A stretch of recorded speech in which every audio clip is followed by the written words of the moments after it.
The perfect beginning. The Harrison family had been waiting for this moment for months.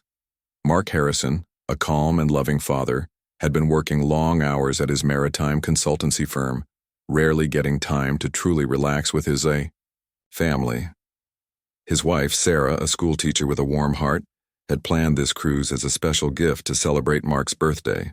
Their two children, 10-year-old Lily and 7-year-old Noah, were practically bouncing with excitement as they stepped onto the magnificent cruise ship.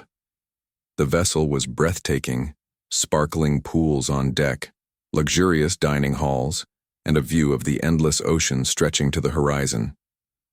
It felt like a dream come true. Guests around them were smiling, laughing, and snapping photos. The Harrisons explored the ship, enjoying every moment, but not everyone shared their happiness. Among the elite first-class passengers was Victor Steele, a wealthy and arrogant businessman known for his temper and entitlement. As he watched the Harrisons laugh and play on the deck, his eyes narrowed with disdain. He muttered to the captain later that evening, claiming he had seen the family sneaking aboard without proper tickets. The captain, eager to please his powerful guest, didn't question him setting the stage for a disaster that was about to unfold. The nightmare begins. The next morning, while the family was relaxing by the pool, two stern-looking crew members and the captain himself approached them. "Excuse me, sir," the captain said coldly. "We've had reports that you and your family are not legitimate passengers. I need to see your identification and proof of boarding immediately." Mark was stunned. "There must be some mistake. We purchased our tickets months ago. They're in our cabin safe." Victor Steele stepped forward dramatically, smirking. "I saw them sneaking aboard last night. I don't want illegal passengers ruining my luxury cruise." His voice was loud enough for other guests to hear. Gasps rippled through the crowd as people began recording on their phones. Sarah's face turned pale while Lily clutched her mother's hand, trembling. Noah began to cry. Mark tried to remain calm. "Please, let's go to the cabin together and I'll show you everything. There's no need to embarrass my family like this." But the captain, siding with the influential Victor, barked an order. "Take them below deck until we can verify their claims." Two crew members grabbed Mark by the arms while Sarah protested desperately. The family was forcibly escorted through the ship, humiliated as other passengers watched, whispering and filming. They were locked in a small, dimly lit storage room deep below the deck, the salty air heavy and suffocating. Lily sobbed. "Daddy, why are they doing this to us? We didn't do anything wrong." Mark hugged his children tightly, anger burning beneath his calm exterior. This wasn't just a misunderstanding. It was a gross abuse of power, the truth revealed as. The family sat in the cramped room. Sarah turned to Mark, tears streaming down her face. "Why aren't you fighting back? They're humiliating us in front of everyone." Mark's expression was unshaken. "Because now is not the time to fight. But trust me, Sarah, they have no idea who they're dealing with." With a deep breath, he revealed the truth.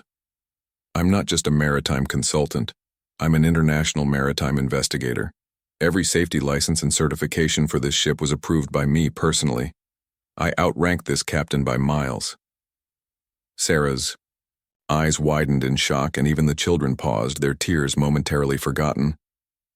Meanwhile, upstairs, videos of the incident were being uploaded to social media, quickly gaining thousands of views. Outrage erupted online, with hashtags demanding justice for the family.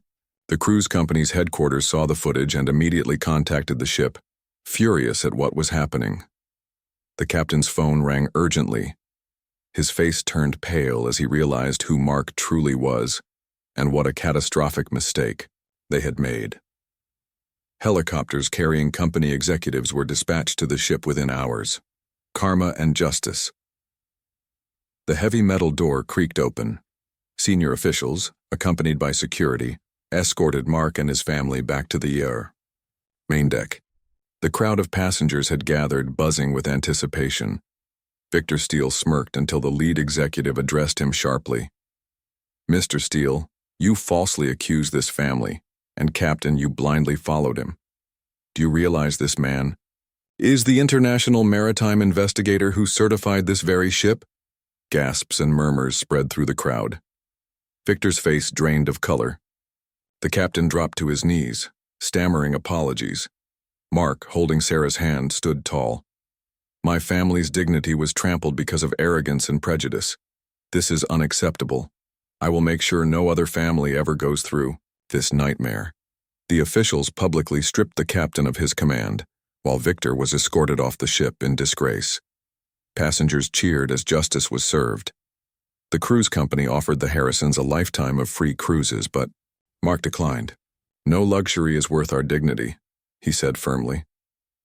As the family walked down the gangway, Lily asked softly, "Daddy, are we safe now?" Mark knelt beside her, hugging her tightly. "Yes, sweetheart. Because we stood strong, and the truth always wins." The viral video of the incident became a global symbol of courage and justice, inspiring millions.